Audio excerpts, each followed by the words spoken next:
Eto na, alamin na natin ang magiging lagay ng panahon. Ihatid dyan sa atin ni Mang Tani. Good morning, Mang Tani.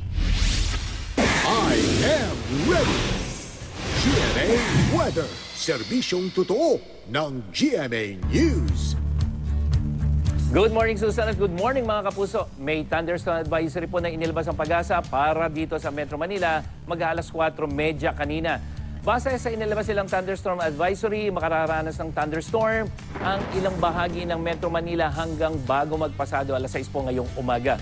At makikita dito sa pinakauling Doppler radar image ng Project NOAA, yung pong kulay pula na yan yung nagpaulan dito sa ilang bahagi ng Metro Manila, lalong-lalo na dito sa may Pasig, dyan sa may Maynila. Pero dito sa Quezon City, makikita nyo medyo maliwanag, kaya hindi tayo nakaranas ng malalakas sa pag-ulan.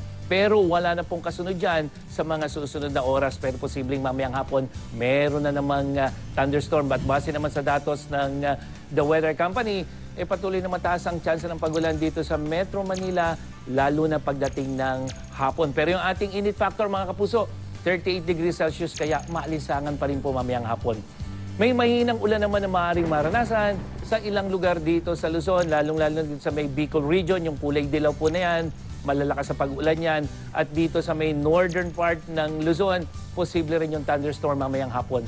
At sa Visayas, asahan din yung minsang malalakas na ulan, lalong-lalo na dito sa may eastern section, yung Samar Leyte area, at dito sa may western section. At kaninang madaling araw nga, nagkaroon po ng malalakas na ulan sa ilang lugar dito sa may eastern Samar at Leyte provinces. Ayon naman yan sa Climate X ng Project NOAA.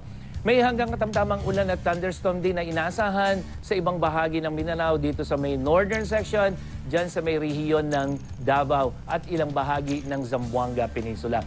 Ayon sa Pag-asa, apektado pa rin ng Intertropical Convergence Zone ang malaking bahagi ng Visayas at Mindanao.